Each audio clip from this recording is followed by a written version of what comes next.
Ya está Jason Camilo Benítez Cáceres. Jason Camilo.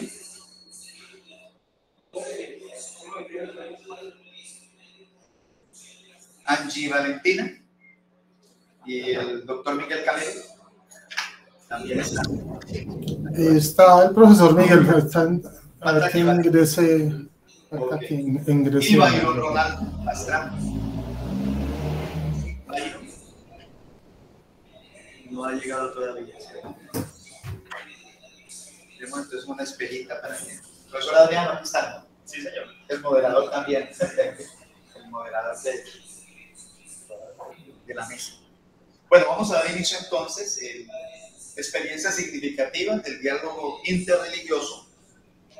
La moderación estará a cargo del profesor Adriano y mi persona. Estaremos coordinando las preguntas. Entonces, iniciaremos la participación con la Universidad San Buenaventura, el sufrimiento humano con Jason Camilo Benítez Cáceres. ¿Ya está? Bueno, entonces, posteriormente Angie Valentina, tampoco ha llegado, esperemos que llegue. Miguel Ángel Espillán. Aquí estamos. Ya estamos. ¿Está qué? Ya está Angie, que sería presencial. Luego tenemos a Byron Ronaldo Pastrana Arenas, de la Congregación de la Pasión, que sería también virtual. ¿Byron se ha conectado? Todavía no. Byron, todavía. Entonces, padre Pepe, profesor Adriano, bueno, aquí está el micrófono también, para que usted diga algunas palabras. Entonces, muy buenos días también para los que están conectados y para los que estamos acá presentes. Hemos tenido los que hemos podido participar de una, diría, experiencia significativa de diálogo que nos pusieron esta mañana en la capilla. Yo creo que sería como un buen abrebocas para este espacio. Tanto ordenando la introducción temática o teológica, pero sobre todo hablando desde los pies en la tierra, en el compartir en este reino de Dios, indistintamente de las cuestiones que tengamos también teológicas frente a él, pero ese compartir hermanado que dijo Jesús: si no están contra nosotros, están con nosotros. ¿En qué causas comunes estamos? Entonces, con el profesor Rubiano estaremos acompañándolo solamente moderando que tengamos preguntas luego, ¿cierto?, para participar en los tiempos que tenemos, que las personas virtuales pues puedan tener buen audio y buen sonido y buena participación. Entonces, muchos éxitos. Entonces vamos a iniciar con Angie Valentina, quien está conectada desde Bogotá, y ella va a exponer bajo el tema aportes de la Septuaginta en la exégesis bíblica en el estudio de las ofrendas de Caín y Abel en el capítulo 4 de Génesis. Entonces, Angie, tienes 20 minutos para hacer tu presentación y luego pues abriremos las preguntas que hayan tanto en virtual, en el chat, como también aquí a las personas que nos acompañan en la exposición. Bienvenida a Angie Valentina, es estudiante, ¿no?, de la Uniminuto y está también dirigida por el doctor Miguel Camilo, que es profesor también de la Uniminuto. Angie Valentina, te escuchamos. Bueno, un saludo, perdóname, saludo al profesor Miguel desde Bogotá para introducir el ejercicio que ha hecho Angie Valentina. Pues entonces lo que queremos presentar es el ejercicio que se ha realizado en el semillero de investigación La Septuaginta para presentar los aportes desde la Septuaginta en el estudio de las ofrendas de Caín y Abel en el capítulo 4 del Génesis. El marco referencial para ubicar en esta mesa este ejercicio está sostenido desde dentro del panorama de los estudios bíblicos, la Biblia de los 70 tiene un interés creciente dada la relevancia como texto bíblico con características propias, más que como un texto secundario, como un texto de ecumenismo de naturaleza de traducción. El semillero busca ser un instrumento para la introducción al conocimiento de la Septuaginta por parte de los estudiantes de ciencias bíblicas, abordando las cuestiones más generales relativas a la crítica textual, el valor de los 70 y la importancia de la lingüística y de la intertextualidad entre los dos testamentos. El estudio se abordó la unidad literaria de los 16 versículos de esta unidad literaria, tanto en hebreo como en griego, pero le dimos una prelación a la presentación desde el griego,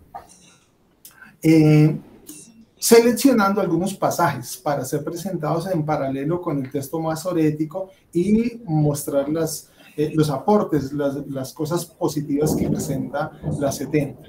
Y de alguna manera se desarrollaron de una manera particular para esta ponencia. Bueno, entonces ya aquí abrimos la participación de la estudiante de Angie Valentina.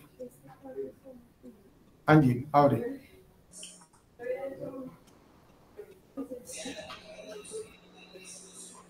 Aquí cerrado. ¿Me confirmas, por favor? Se cierra porque hay una paridad.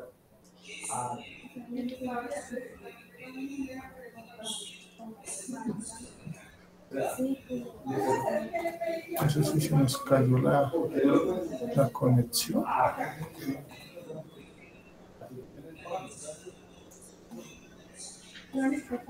No sé si están escuchándonos.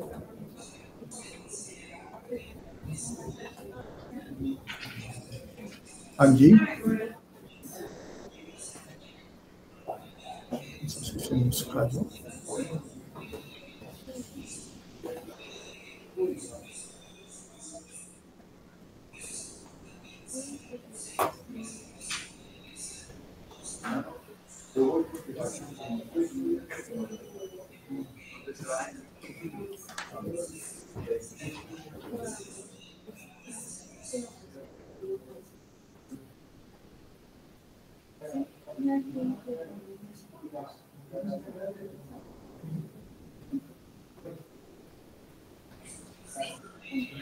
Profesor, la señorita empieza.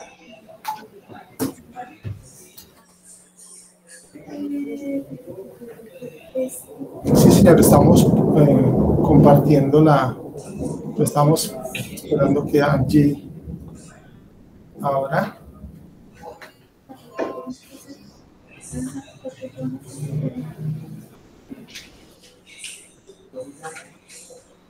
Angie.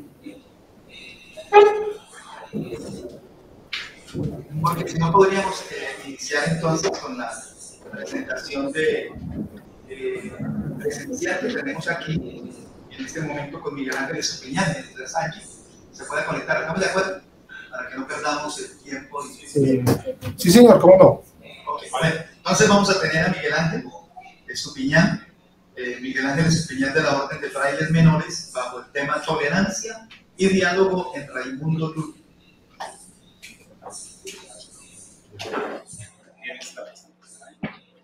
Bueno, escuchamos la silla. Sí, escuchamos la silla. ¿Es posible que la puedan conectar a la conectar mi computador? No, tendría que mandar rápidamente un correo y ¿Me enviaste alguno de los correos? Sí, claro. Sí, a ver si el señor, a ver si está el mío o el de Roberto.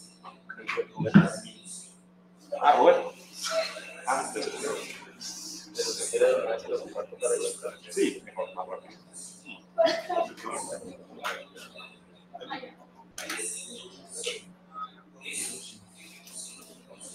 Voy a enviar a la niña la de los 4 que llegó.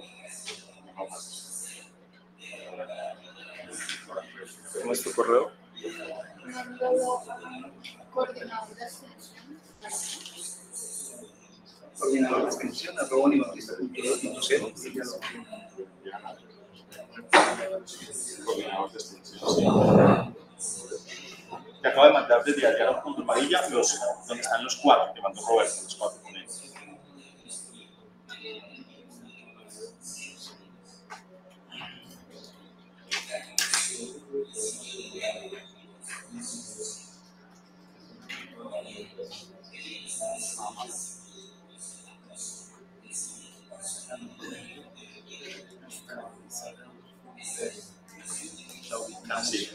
Si está él ahí, ahorita le miramos. Sí. Si está ahí, ahorita le miramos que la cámara.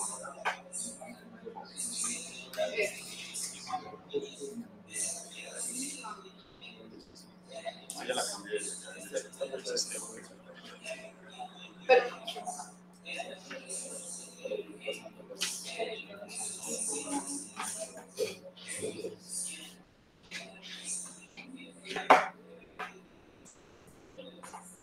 Ponemos la cámara. Sí.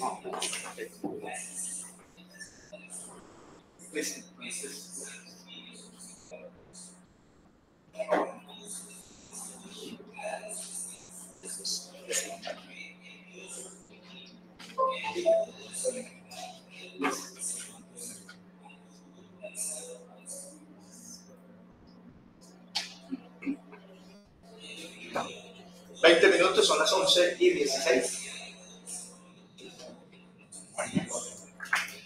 Bien, buenos días para todos. Un saludo fraterno de paz y bien. Bueno, yo soy Fray Miguel Ángel Estupinián Zafra, de la Orden de Frailes Menores, un religioso de profesión ya solemne. Pronto, por gracia de Dios, a recibir el diaconado. Para mí es un gusto estar aquí participando de este coloquio internacional de docentes y estudiantes, sobre todo con esta temática tan importante y trascendental para nuestras vidas. Quiero presentarles a un autor, un religioso franciscano, llamado Raimundo Lulio, o también se le conoce como Ramón Llull, según las traducciones que se hagan del catalán, quien ya en el siglo XIII habló en una obra que ya les voy a presentar sobre diálogo interreligioso. En ese momento claramente no se conocía como ese nombre, pero ya hay rudimentos de ese diálogo interreligioso y por eso fue tan problemático.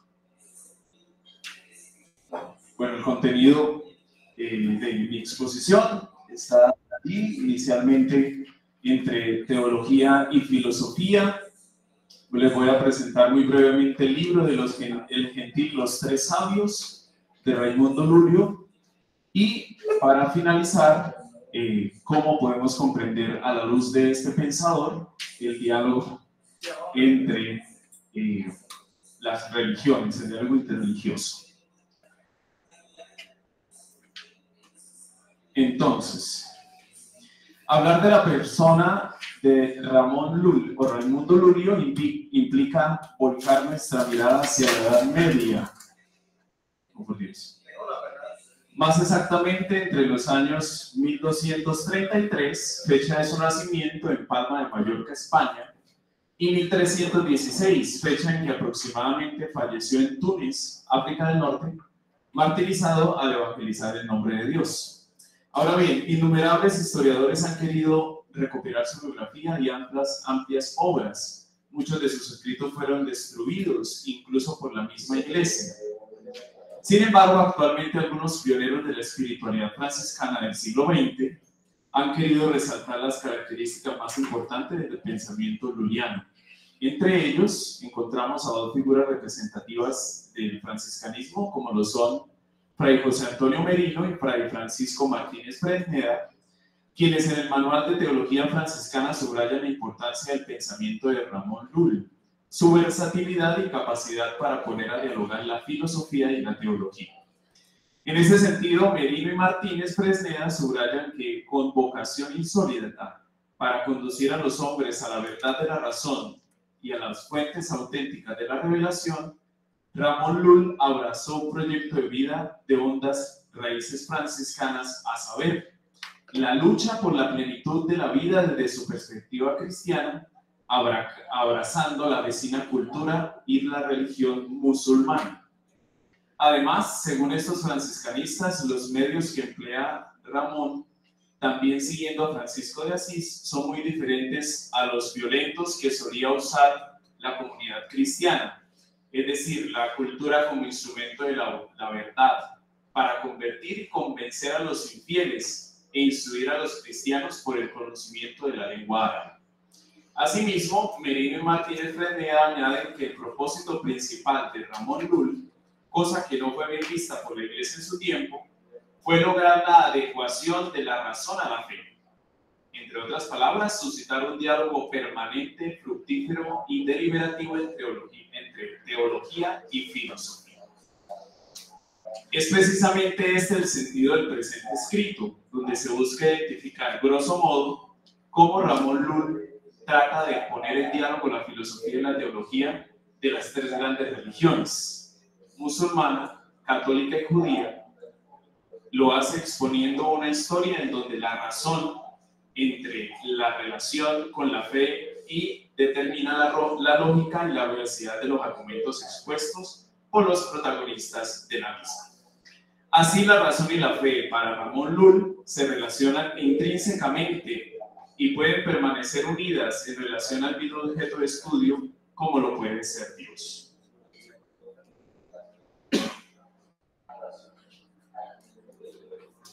Diálogo y tolerancia, el núcleo de la obra El gentil y los tres sabios. Ahora bien, para los grandes investigadores de los posibles vestigios de diálogo y tolerancia interreligiosa, como es el caso del profesor de literatura medieval de la Universidad de Barcelona, Joan Santanaix, se ha dicho certeramente que el diálogo luriano no está exento de conflicto. La estancia en Bullía en 1307 y la actitud desafiante que el beato adoptó, como también múltiples pasajes recogidos a lo largo de toda su producción, evidencian que la confrontación forma parte del repertorio de posibilidades con el que Ramón Lull afrontó el contacto con las religiones distintas de la católica. Asimismo, Santana subraya que la actuación de 1307, en la que en medio de la plaza principal de la ciudad afirmó en voz alta la falsedad de la fe musulmana, fue una de las más duras e intransigentes que se le conoce, pero responde a la conclusión que Lurio tenía de la superioridad de la fe cristiana respecto al resto de confesiones. No en vano, uno de los tres objetivos que se había marcado en el momento de su conversión a la penitencia fue escribir un libro contra los errores de los infieles, como recordaba casi 50 años después en la vida coetánea.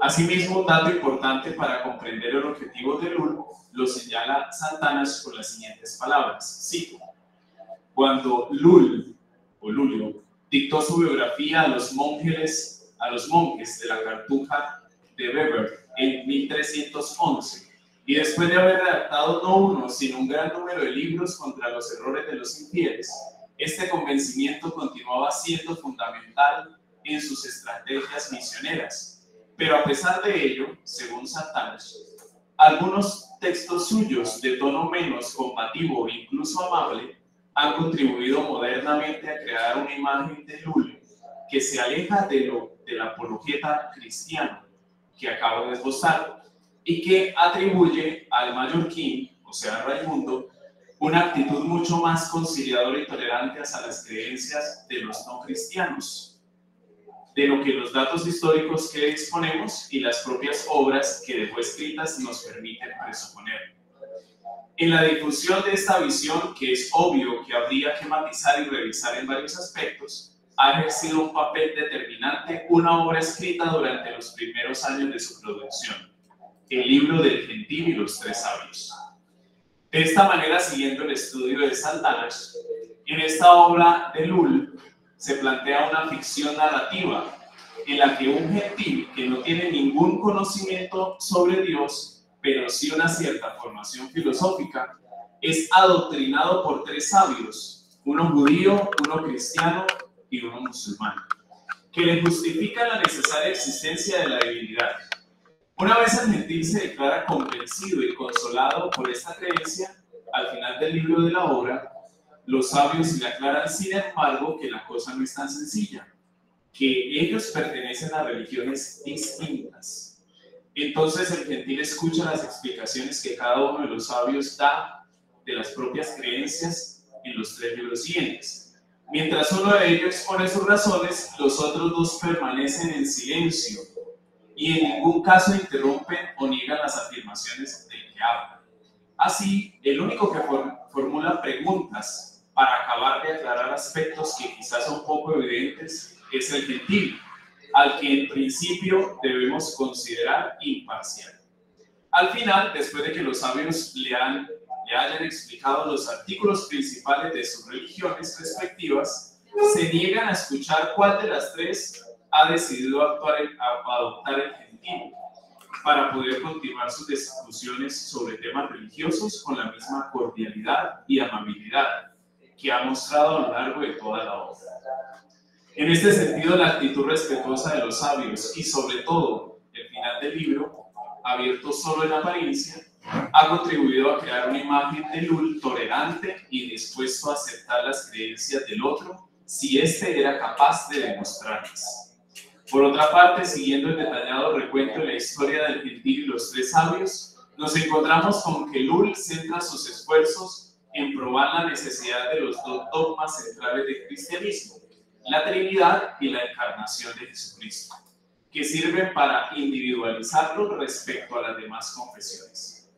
Asimismo, en el libro se puede apreciar claramente que la intención de los sabios no es otra que defender razonablemente cada una de las religiones. Allí encontramos un texto que está pues, en un catalán que es muy rudimental. Recordemos que el catalán viene a surgir en el medioevo, al inicio del medioevo, por ahí en el siglo IX, X. Ese es no el catalán que conocemos ahorita, sino es el naciente.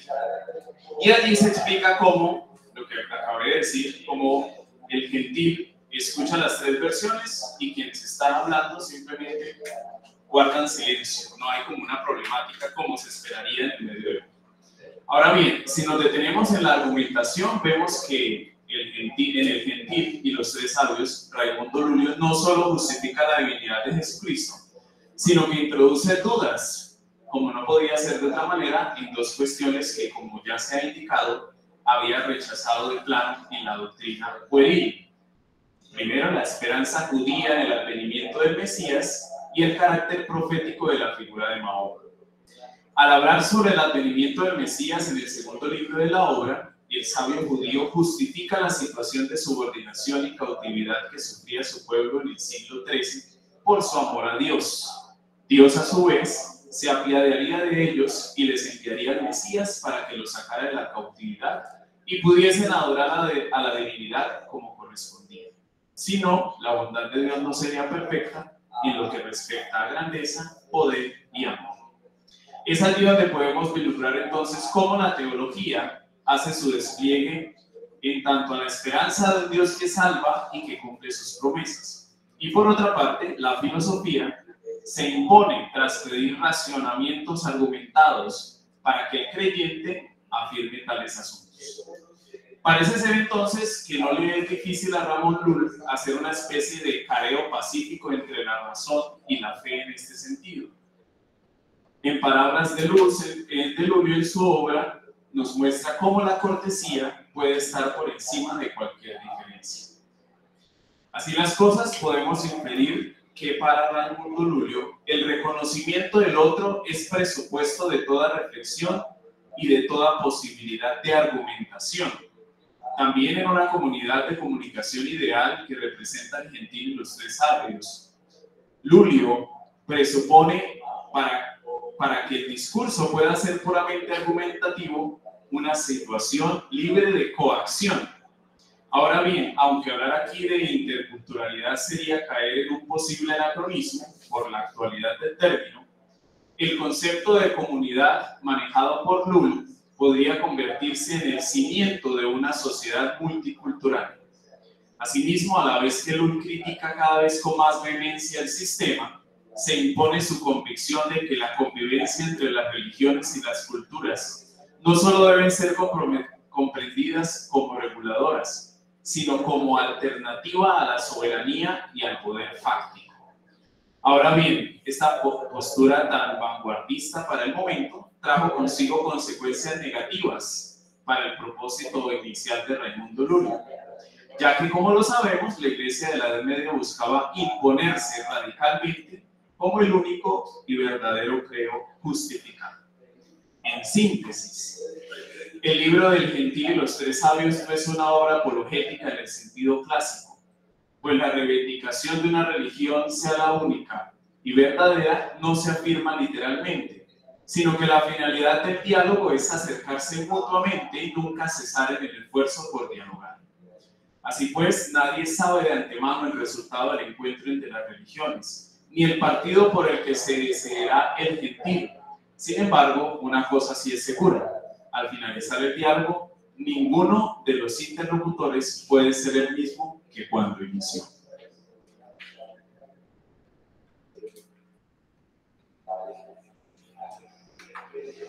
Ramón Lull, diálogo y tolerancia hoy. En consecuencia con lo expuesto anteriormente, el pensamiento lulliano en torno a la tolerancia y el diálogo religioso puede tratar de actualizar ahora su pensamiento siguiendo la línea de algunos investigadores que en la actualidad buscan darle un lugar pionero a este autor. Uno de los primeros autores que ha podido concretizar en la obra el vestigio del diálogo interreligioso de Raimundo Lulio ha sido el profesor José María Caravante, quien en su obra Es posible hoy un verdadero diálogo interreligioso, Ramón Lull, precursor de la tolerancia, ha pretendido justificar la actualización y continuidad del pensamiento pacífico y tolerante de Raimundo Lull. Según Caravante, al hacer referencia al libro del Gentil y los Tres Sabios, se puede observar una orientación metódica que es notable por su potencialidad para afrontar racionalmente la acentuación de la pluralidad cultural a la que actualmente nos vemos incluidos, pero también muy esperanzadora para superar el desánimo con el que algunos sectores filosóficos se han acogido a la aparente inconsumerable diversidad cultural y sus cada vez más frecuentes, por desgracia, conatos de violencia.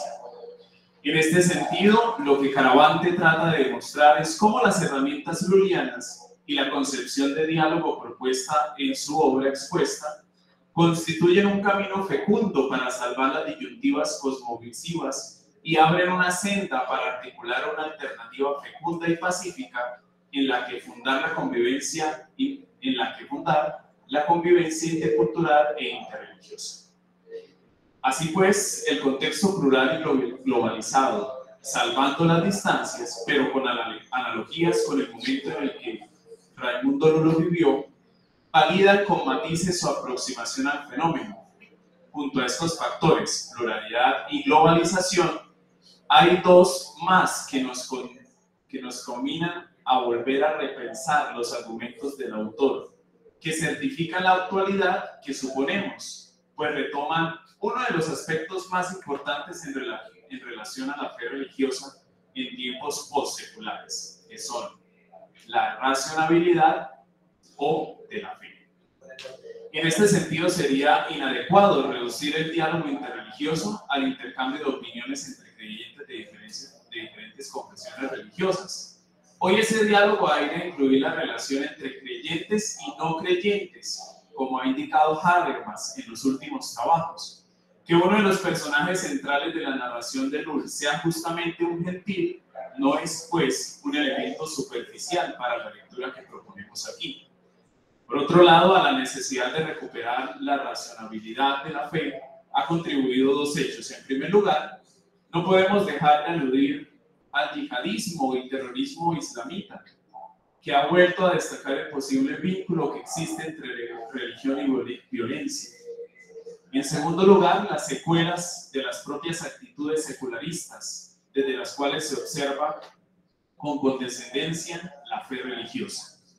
Lull, al intentar intelectualizar la creencia, ayuda a profundizar sobre la armonía entre fe y razón y su íntimo convencimiento de que estas dos fuentes de saber no se contraponen, pueden servirnos hoy de orientación para aclarar los presupuestos nociológicos de la creencia. En este orden de ideas es necesario subrayar que actualmente también se han dado grandes pasos por recuperar ese diálogo tan requerido por todo el mundo. Es el caso del liderazgo que en este sentido ha llevado a cabo su santidad el Papa Francisco, quien en sus diferentes discursos y gestos de cercanía y disposición ha dado vuelta su mirada a una iglesia abierta al diálogo y a la tolerancia. Muestra de ello fue el viaje que realizó a Emiratos Árabes Unidos, donde dejó por sentado que un diálogo pacífico y respetuoso sí era posible, parte de su reflexión al llegar a su viaje reza de la siguiente manera, cito: el diálogo, la comprensión, la difusión de la cultura de la tolerancia, de la aceptación del otro, de la convivencia entre los seres humanos, contribuirían notablemente a que se reduzcan muchos problemas económicos, sociales, políticos y ambientales que asedian a gran parte del género humano. El diálogo entre los creyentes significa encontrarse en el enorme espacio de los valores espirituales y humanos y sociales comunes e invertirlo en la difusión de las virtudes morales más altas pedidas por las religiones. Significa también evitar las discusiones inútiles. Voy a pasar entonces a los puntos. Bien. Para finalizar, podemos concluir afirmando efectivamente que es posible vislumbrar en el pensamiento luliano vestigios muy fuertes de diálogo entre religiones. Sin embargo, este diálogo no solo se reduce a una mera presentación de argumentos, sino que debe buscar ante todo la tolerancia, es decir, la capacidad de respetar y comprender la creencia y la fe del otro, sin atropellarla. Eso es el diálogo para Ramón Llull. Además, esta reflexión nos lleva a comprender cómo para Llull es igual de importante la creencia como la capacidad que se tiene para exponer mi creencia y defenderla con argumentos claros y justificados. En este orden de ideas, con Raimundo Lulio nos acercamos también a una posible mediación entre la filosofía y la teología, en tanto a la necesidad de comprender cómo tanto la una y la otra se pueden complementar entre sí. En última, se puede afirmar que el interés de la obra de Raimundo Lulio hoy está en la posibilidad que tenemos de descubrir, gracias a sus intuiciones, las condiciones, la práctica, los rasgos y los límites de estos dos diálogos que en la actualidad resultan inexcusables para fundamentar una convivencia pacífica en nuestras sociedades poseculares. El diálogo entre creyentes y no creyentes y el diálogo interreligioso. Antes de ello debemos, sin embargo, estudiar el fundamento que hace posible el despliegue de estos dos diálogos, es decir, cuál es la concepción que tiene Llull acerca de las relaciones entre fe y razón y lo que aporta su visión al caudal de la teología y filosofía medieval. Muchas gracias.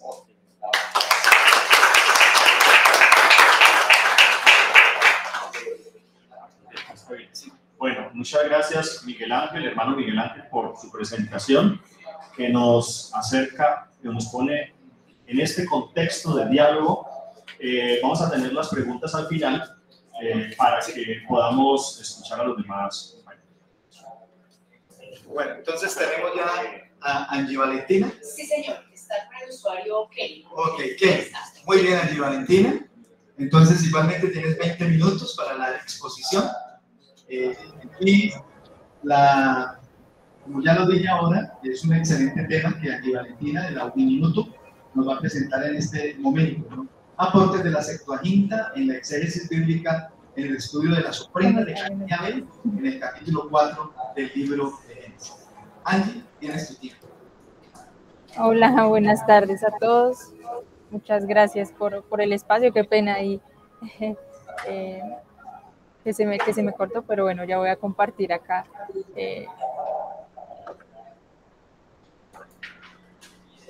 Bueno, muchas gracias. Como les decía, pues el profe Miguel, que fue el que pues abrió la presentación, digamos que esta ponencia tiene como tema mirar los aportes de la Septuaginta en el estudio de las ofrendas de Caín y Abel en el capítulo 4 de Génesis. Bueno, lo primero que se hizo fue, bueno, y una de las primeras preguntas que surgen cuando uno aborda el tema de Caín y Abel es, bueno, ¿y por qué Dios mira con agrado la ofrenda de Abel y no la de Caín? Entonces uno empieza a preguntar y la gente dice, no, fue que Caín sintió envidia, es que Caín tenía un mal sentir, es que Caín era malo, pero realmente cuando uno se acerca al texto, y al texto, digamos, desde el hebreo, pues no dice nada al respecto, simplemente dice que Dios mira con agrado la ofrenda de Abel. Entonces esto nos lleva pues a mirar el texto pues desde su idioma original, ¿no? Empezar a hacer una crítica textual, estudiar el texto, y cuando hacemos la crítica textual pues nos encontramos con diferentes versiones. Está el texto en hebreo, que es el texto masorético, y también nos encontramos con una versión en griego, que es el texto de la Septuaginta. Entonces, digamos que lo que se quiere presentar en esta ponencia es todo lo que encontramos al hacer la comparación entre las versiones, ¿no? Para eso, pues hicimos el uso de diversos métodos bíblicos, como fue iniciando la crítica textual. Hicimos también un análisis sintáctico, un análisis semántico, un análisis narrativo y un análisis pragmático. Y se llega pues a un análisis comparativo entre el texto masorético y la versión de la Septuaginta. Y pues se reconoce también el valor que se le da a la Septuaginta, pese a que es una versión que está escrita en griego, pero encontramos muchos elementos valiosos en la comparación de las ofrendas de Abel y Caín. Bueno, para hacer un poquito la introducción a la Biblia de los 70, pues esta Biblia ha tenido, digamos que, un creciente interés en los estudios bíblicos por todas las características y la traducción que se han encontrado pues, en esta traducción.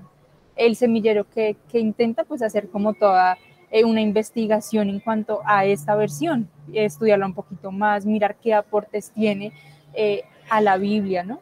Y pues lo hacemos con un ejercicio bíblico, pues ya sea con el texto de Génesis 4, del 1 al 16, en donde pues nuestra investigación inicia con una crítica textual al texto, pues para saber un poco más sobre las características que empieza a darnos el texto.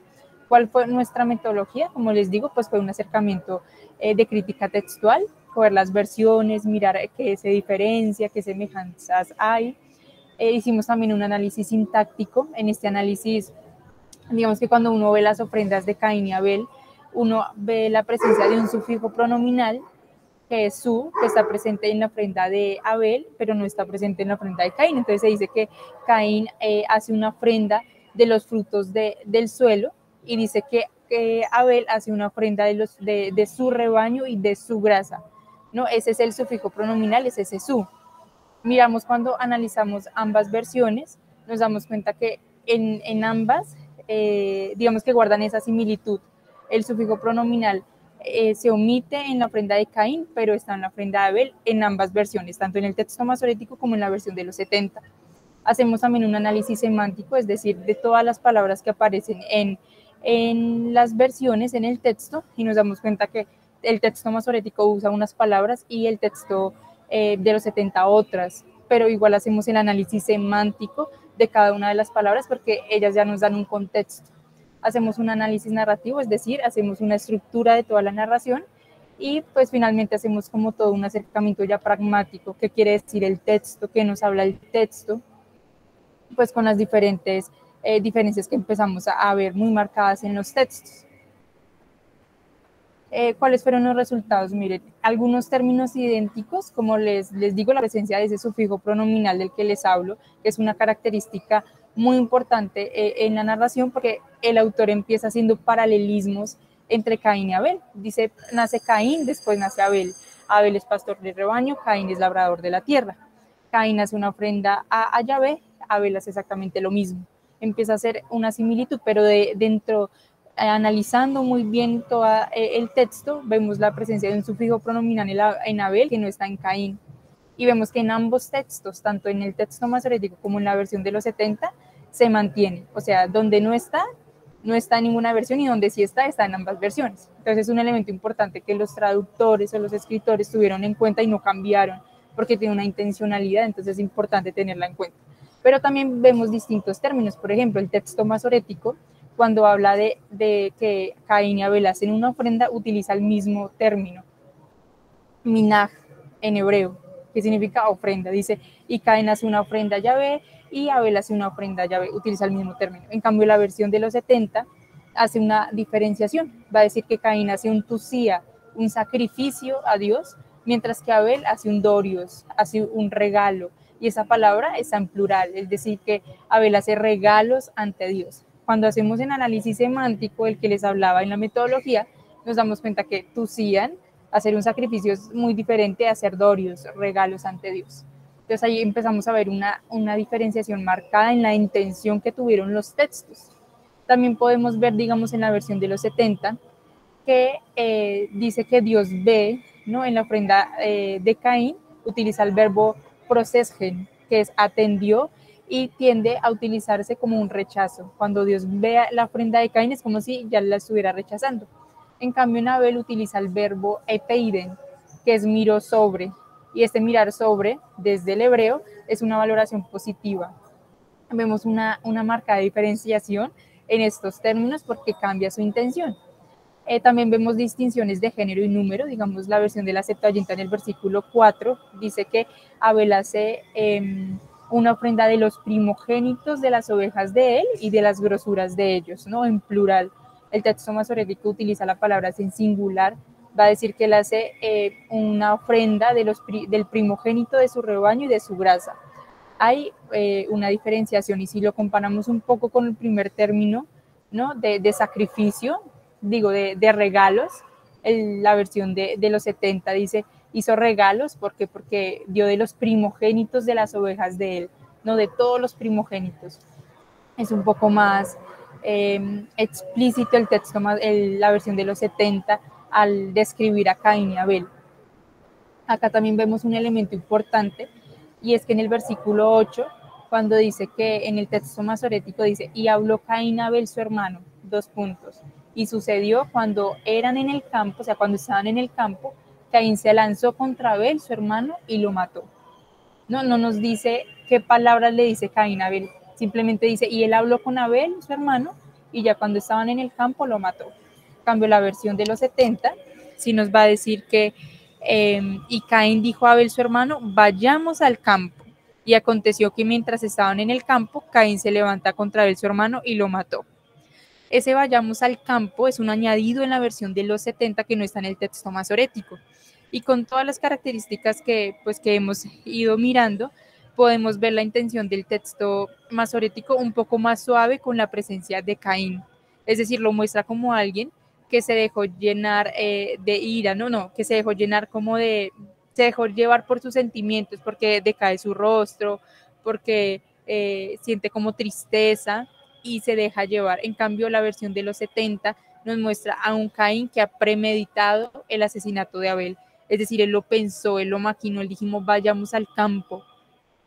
Como si ya hubiera estado en su mente y en su corazón el querer asesinar a Abel. Entonces nos muestran a un Caín culpable del asesinato, mientras que el texto masorético nos muestra más un Caín que se deja llevar, un Caín que digamos que en un principio no quería asesinar a su hermano, sino fue resultado de lo que sentía. También vemos importantes diferencias, ya terminando los 16 versículos, y es que el texto masorético, cuando Dios da la sentencia a Caín, dice que él será fugitivo y errante, es decir, él ya no vivirá dentro de, digamos que de su parentela, de su región, al lado de los suyos, no, sino que es expulsado. Y la versión de los 70 utiliza términos en donde dice que Caín siente un gemido, un temblor corporal, o sea, es mucho más expresivo, es como si lo que le estuviera aconteciendo hubiera sido muy terrible. Cuando nosotros miramos todos estos análisis, miramos que hay diferenciación de palabras, de intenciones, nosotros no decimos, bueno, esta versión es mejor que la otra, sino nosotros valoramos todas las diferencias que hubieron dentro de la investigación y miramos cuáles elementos ayudan a apoyar la tesis que nosotros estamos planteando, ya sea porque Dios mira con agrado una ofrenda o no.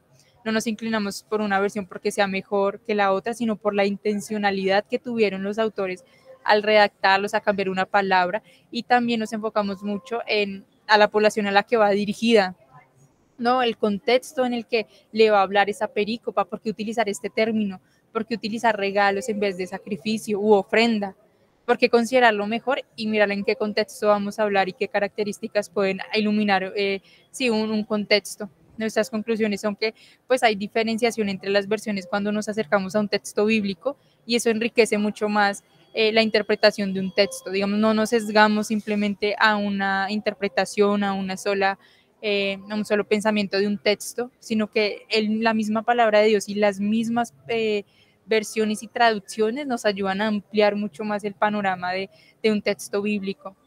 Vemos que cada uno tuvo una intencionalidad, el cambiar una palabra es porque hay una intención diferente y pues validamos las interpretaciones que se hagan en cuanto pues al uso del texto masorético y de la Septuaginta. Nosotros tomamos algunas palabras de la Septuaginta, a pesar de que pues el texto está en hebreo y el texto se trabajó desde el hebreo, pero la Septuaginta le dio el plus a la investigación y nos ayudó pues a concluir que el sufijo pronominal, que era como el estudio que nosotros queríamos hacer, era importante para definir por qué Dios mira con agrado una ofrenda y la otra no. El sufijo es una palabra de pertenencia, de cercanía, es decir, Abel entregó algo de lo que él estaba emparentado, cercano. No, ahí está presente el sufijo, en cambio en Caín no está presente el sufijo pronominal, es decir, él no hizo una entrega de algo que fuera suyo, de algo con lo que estuviera cercano, que fuera fruto también de la comunión de la tierra y el hombre, porque eso hace Abel. Entonces, estas versiones nos ayudaron un poco a ir definiendo un poco las características de toda la narración.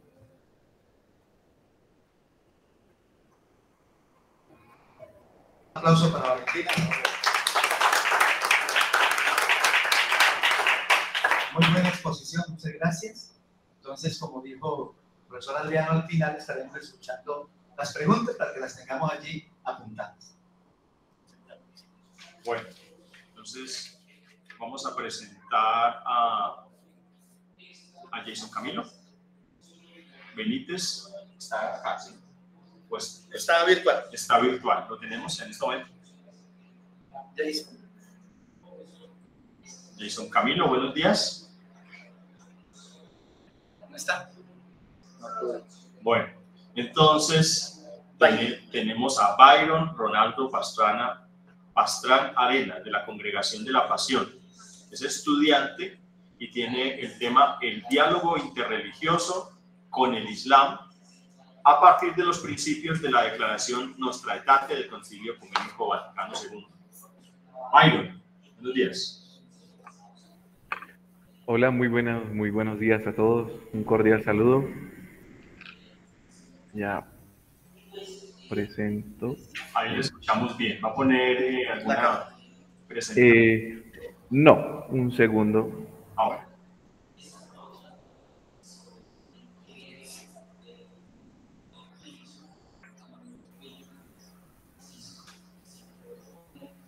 Okay, ahora sí. Sí, señor. Ahí está. Bienvenido. Bueno, un cordial saludo a todos. Espero que se encuentren muy bien. Pues, como ya lo mencionaron, mi nombre es Byron Pastrán. Soy parte de la Congregación de los Padres Pasionistas, ubicados aquí en Cajicá, Cundinamarca. Y bueno, es mi primera vez, les confieso, es mi primera vez exponiendo, así que perdonarán algún error o pero los invito a que también recuerden su primera vez y esos nervios que sentían, ¿no? Bien, entrando ya en materia, como ya lo habían mencionado, este pequeño aporte que quiero hacerles a ustedes, pues parte desde el Concilio Vaticano II, en aquella declaración Nostra Aetate, que muchas veces es como relegada a un documento chiquitico, dejado a un lado, ¿no? Y a manera introductoria puedo decirles que, y sabemos, que dialogar es una práctica que realizamos en nuestro día a día con nuestra familia, nuestros amigos, compañeros de trabajo y demás personas que están en nuestro contexto. Sin embargo, el diálogo o la interacción con otra persona de otra religión, entendidas como el judaísmo, el islamismo, el budismo, quizás no se da con frecuencia en nuestras vidas. Las causas pueden ser diversas, quizás porque esas personas no forman parte de nuestro círculo de relaciones interpersonales, pero también porque cuando hemos tenido la oportunidad nosotros de encontrarnos a una persona de otra religión que nos resulta diferente, entre comillas, sencillamente no tenemos la apertura suficiente para conocer un mundo nuevo, limitándonos de esta forma a formular cuestionamientos en nuestro interior que se dan sin respuesta, que quedan sin respuesta. En este sentido, el diálogo interreligioso es el espacio fundamental para percibir la riqueza que posee el otro, de conocer y derribar cualquier prejuicio que se tenga acerca de una persona que no profese un credo igual al nuestro. El deseo inmediato es tener el mayor alcance de los es tener el mayor de los alcances pedagógicos e informativos que contribuyan al encuentro fraterno con vínculos de paz. No obstante, nuestra realidad y limitación humana indican que por el momento se inicie con un pequeño grano de mostaza que seguramente en el futuro crecerá y dará frutos abundantes. Por otra parte, las fuentes principales a las que acudo para tratar este tema, como ya lo he mencionado, la Nostra Aetate y las obras literarias acerca del Islam y los pilares fundamentales del Islam, religión a la que está direccionada este documento, este compartir. En este orden de ideas, el trabajo está enriquecido por una interesante entrevista realizada a un hombre de origen turco, residenciado aquí en Colombia y de religión musulmana. De esta manera se llega a una serie de conclusiones pertinentes que permiten comprender aquello que por conocimiento racional fue asimilado. Es decir, este espacio, como bien lo titula, experiencias significativas del diálogo interreligioso, como lo he mencionado, esta entrevista quise que realmente fuera una experiencia significativa, el primero vivirlo para después compartirlo, porque no se puede hablar de algo que no se vive y de corazón vacío. En primer lugar, rescato las ideas fundamentales de la Declaración Nostra Aetate, y dice que en el numeral primero de esta declaración encontramos significativas palabras como, cito, la Iglesia Católica es consciente de su profunda relación con respecto a religiones no cristianas, numeral 1. Aprobada esta declaración el 28 de octubre de 1965, ya contaba con un precedente importante liderado por el mismo Pablo VI, quien creó el Secretariado para los no cristianos en 1964. Posteriormente, cuando San Juan Pablo II ocupa la sede de Pedro, lo denomina Pontificio Consejo para el Diálogo Interreligioso. Actualmente, mediante la Constitución Predicate Evangelium, promulgado el 19 de marzo del 2022, el Papa Francisco lo denomina como Dicasterio para el Diálogo Interreligioso. No obstante, reafirmando la esencia de este diálogo que, abro comillas, se concreta a través de la acción, del intercambio teológico y de la experiencia espiritual.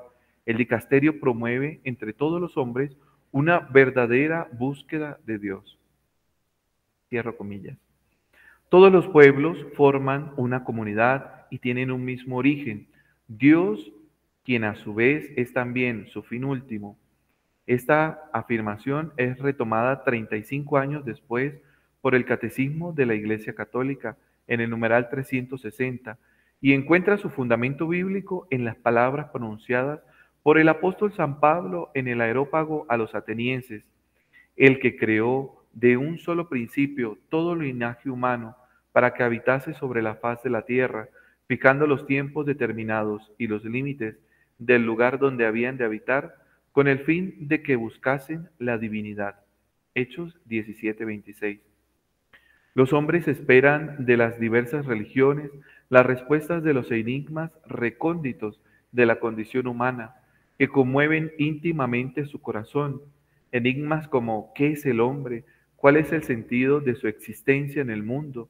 Así como un auténtico significado del bien, el pecado asociado al sufrimiento, la verdadera felicidad, la muerte, el juicio, entre otras, conllevaron al concilio a afirmar que el género humano, admirado de sus propios descubrimientos y de su propio poder, se formula con frecuencia preguntas angustiosas sobre la evolución del presente mundo, sobre el puesto y la misión del hombre en el universo. Acerca de la religión del Islam, la Iglesia mira también con aprecio a los musulmanes que adoran al único Dios viviente y subsistente, misericordioso y todopoderoso, creador del cielo y de la tierra, que habló a los hombres, según la Nostra Aetate número 3. Los padres conciliares mencionan puntos en común con el cristianismo, tales como Abraham, Jesús, quien no es reconocido como Dios, sino como un venerable profeta, la Virgen María, a quien rinden respeto, así como el aprecio de los actos de la vida moral y el ejercicio de la oración, la limosna y el ayuno, con los cuales ellos, los musulmanes, honran a Dios. Acerca de la religión judía, recuerda los vínculos con que el pueblo nuevo del Nuevo Testamento está espiritualmente unido con la raza de Abraham. De esta manera reconoce que los comienzos de su fe y de su elección se encuentran ya en los patriarcas, en Moisés y en los profetas, conforme al misterio salvífico de Dios, y por Cristo reconcilió por la cruz a los judíos y gentiles, y que de ambos hizo una sola cosa en sí mismo. Finalmente, como línea o pensamiento de esta declaración, exhorta a que sus hijos, con prudencia y caridad, mediante el diálogo y la colaboración con los adeptos de otras religiones, den testimonio de la fe y la vida cristiana, reconozcan, guarden y promuevan bienes espirituales y morales, así como valores socioculturales que en ellos existen. Ahora bien, pasando al origen y las principales líneas doctrinales del Islam, podemos considerar que se realiza en ellos, según Hamstein, un autor realiza una exposición interesante de las 7 religiones a nivel mundial y en las que encuentra, por supuesto, el Islam, cuyo fundador es Mahoma, que nace en la Meca hacia el año 570 y durante su juventud guardó rebaños en el desierto. Hacia los 40 años experimentó las primeras vivencias de su vocación. La Sura 96 del Corán narra cómo se le apareció en sueños el ángel Gabriel y le anunció que él era el profeta de Dios. Y después de un periodo suficiente de prueba interior, aceptó el llamamiento. El Corán es el libro sagrado de los musulmanes creyentes, en el cual está escrita la revelación directa de Dios, tal como Mahoma la anunció a los hombres. Constituye para ellos la norma suprema de conducta en el mundo, un libro para el comportamiento correcto, la ilustración y la edificación de los creyentes. La palabra Corán significa leer, exponer. Es por ello que es un libro para recitar o para leer. Además, está conformado por 114 suras o capítulos.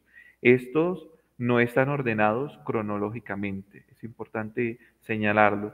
La médula del Islam está constituida por la fe en el Dios uno y único, Alá.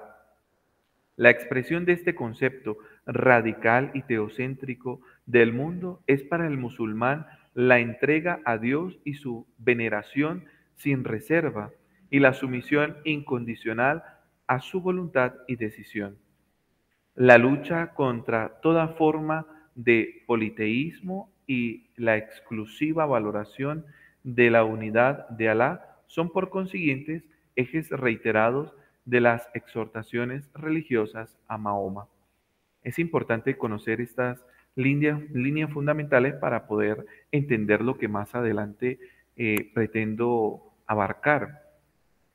En este orden de ideas, Mahoma se tiene por el último miembro de una larga cadena de profetas y se denomina en la Sura 36:40 el sello de los profetas. Por otro lado, Abraham es considerado un paradigma de piedad y obediencia a Dios. Lo denominan prototipo, singular y amigo de Dios. A Moisés como un elegido que tiene una especial importancia como anunciador de las leyes. El Islam ve en Jesús a un profeta importante, maltratado por los judíos, como Mahoma, pero niega su muerte en la cruz. No cita su obra salvadora y refuta enérgicamente su condición de hijo de Dios, puesto que Dios no hay más que uno, Alá. Dios, es decir, Alá, no tiene hijo alguno, si está acompañado de otra persona. Las 5 columnas fundamentales del Islam.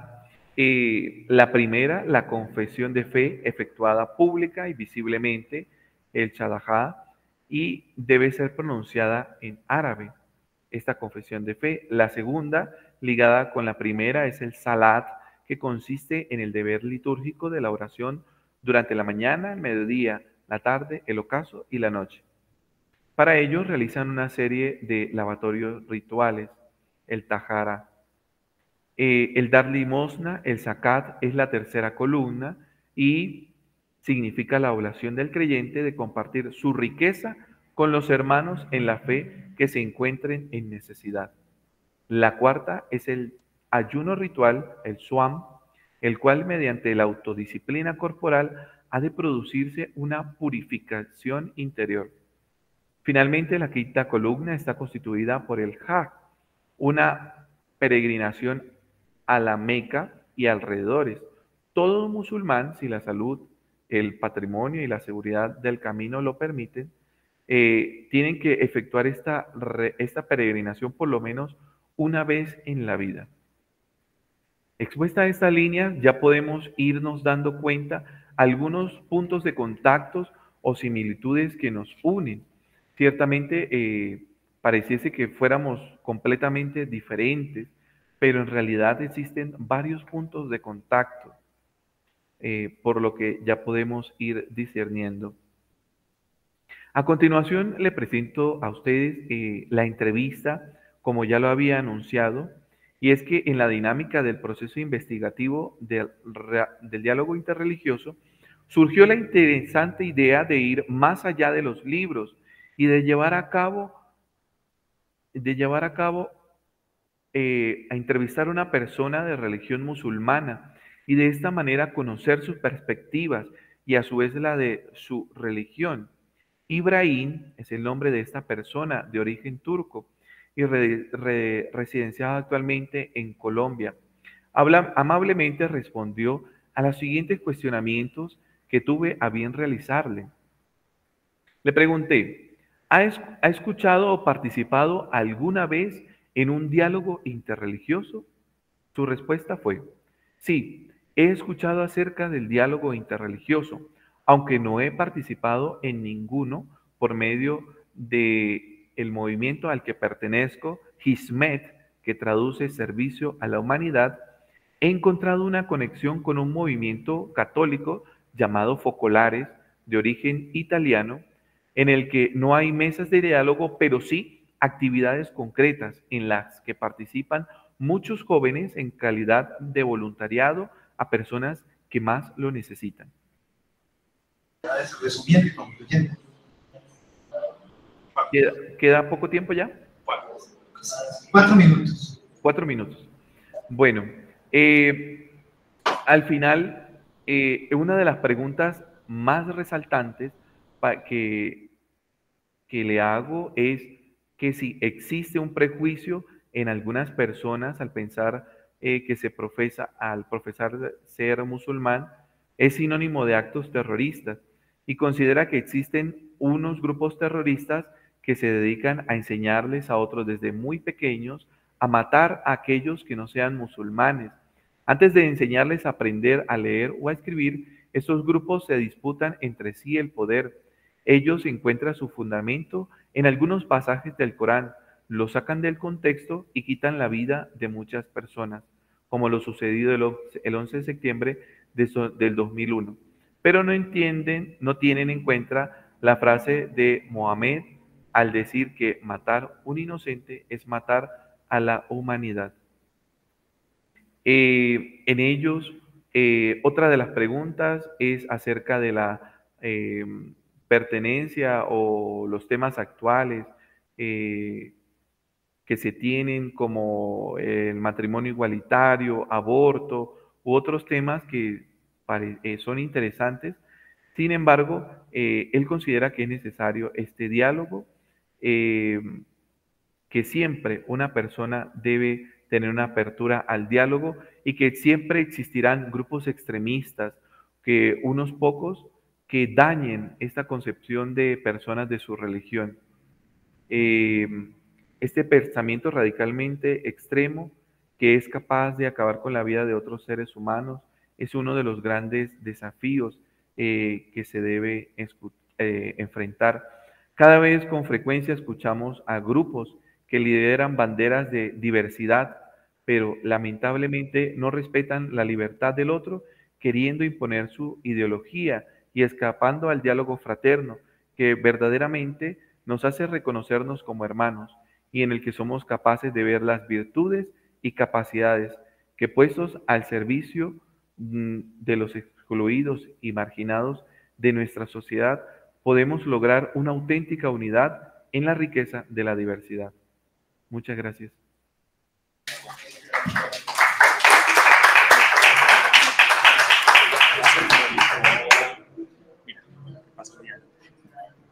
Muchas gracias por su presentación y bueno, ha estado un buen inicio, una primera vez, como dijo usted. Sí, muy bien. Muy bien. Bueno, tenemos finalmente conexión con Jason, ¿no? El ponente que nos estaba haciendo falta. Jason Camilo Benítez Cáceres. ¿Sí? Vamos a mirar si está en conexión sí, ya. Señor. ¿Sí? Ah, hola Jason, buenos días. Prueba sonido, buenos días. Buenos días a todos. Bien, bueno, Jason es de la Universidad San Buenaventura. Jason es estudiante, docente de la universidad, ¿nos dicen? Estudiante. Estudiante de Bogotá, la San Buenaventura de Bogotá, y tiene el tema el sufrimiento humano. Nos ha mandado unas diapositivas que ahora las vamos a proyectar, y creo que usted ya lo había enviado también al profesor Roberto, ¿verdad? Sí. Sí. Bueno, entonces es la primera que se aparece allí. Eso, esa es la ponencia. Vale. Entonces vamos a disponer ahora, Jason, de que se ponga su diapositiva, su presentación, 20 minutos, y al final tendremos las preguntas para los 4 ponentes. Adelante, Jason. Bueno, buenos días, buenas tardes ya a todos ustedes que participan en este encuentro de universidades católicas. Yo les voy a hablar sobre la cuestión del sufrimiento humano, estableciendo un diálogo entre el cristianismo y el islam. Esto como fruto de una investigación corta que intenta establecer puentes que ayuden sobre todo a descubrir puntos en común y que permitan valorar también los aportes de estas dos religiones con respecto a una realidad que es bastante natural en todo el ser humano y en todas las personas de toda época, cultura. En primer lugar, hemos de decir que la teología cristiana a lo largo de la historia ha hecho del sufrimiento un tema central que se aborda desde varias perspectivas. Esta es una realidad que toca a todos los hombres, de todo tiempo, cultura y religión. De tal manera que vale la pena descifrar la forma en que el cristiano, y más con el ser humano, está llamado a vivir esta realidad en clave de seguimiento. Para lograr este objetivo, es necesario penetrar en cómo el sufrimiento humano puede obtener un significado más profundo y redentor, lo cual permitirá reconciliar la existencia de un Dios bueno y omnipotente, esta postura que se sostiene en las dos religiones, con la presencia de su. Así pues, abriremos este diálogo entre el cristianismo y el islam, buscando convergencias que ofrezcan un sentido para la realidad ineludible de la vida humana. En primer lugar, el sufrimiento cristianismo. Hay autores que aseguran que en el Antiguo Testamento... Jason, Jason. ¿Sí? Usted es tan amable de tratar de mirar en el tema del micrófono, como mantenerse muy cerca y ubicado, porque lo vemos intermitente en la llamada. ¿Sí? Estamos tratando de colocar acá también que usted aparezca en la llamada Zoom y la... Bueno, Vamos a ver solamente el PowerPoint, pero que el sonido lo escuchemos muy bien. ¿Está bien? Ok, ¿ustedes me escuchan en este momento bien? Sí, en este momento está mejor, por favor. Perfecto. Entonces, les comentaba que en primer lugar hablaré sobre el tema del sufrimiento en el cristianismo. Hay autores que nos aseguran que directamente en el Antiguo Testamento no hay una palabra que denomine este fenómeno humano, ¿sí? Sin embargo, Juan Pablo II, en su encíclica Salvifici Doloris, lo que nos hace es recordarnos que a lo largo de toda la historia del Antiguo Testamento hay diversas situaciones que llevan el signo del sufrimiento y estas toman connotaciones morales, el peligro de muerte, la muerte de los propios hijos, la muerte del hijo primogénito, la falta de prole, la nostalgia de la patria, la persecución, la hostilidad, el escarnio, la irrisión, la soledad, el abandono. Y otros tipos de sufrimientos físicos, morales, que se van dando a lo largo del desarrollo del Antiguo Testamento. Aquí es importante tener en cuenta que el sufrimiento que se hace presente en la historia bíblica, desde el libro del Génesis, es visto como consecuencia de la caída de Adán y Eva. En efecto, al perder el estado de gracia propio del paraíso, sobrevienen múltiples situaciones que causan sufrimiento al género humano, tales como la muerte, la división, los trabajos penosos y otros muchos que pueden ser de carácter físico y moral. Las palabras que Dios le dirige a Adán y Eva podrían ser consideradas como la primera gran alusión que se encuentra sobre el tema del sufrimiento en la literatura bíblica. Esto lo podemos encontrar en Génesis 3, 16 al 19. El más grande sufrimiento que se identifica en la historia del pueblo de Israel consiste en reconocerse alejado de Dios, el único en quien puede encontrar su auténtica plenitud y felicidad. Al ser expulsados del lugar en donde gozaban del don de su presencia y protección, deben andar por una tierra donde la vida se hace más difícil e impera la esclavitud y la injusticia. Esta realidad se encuentra a lo largo de todos los libros del Antiguo Testamento, en donde se evidencian grandes dramas que llevan al hombre al límite y a plantearse la pregunta sobre el porqué del sufrimiento.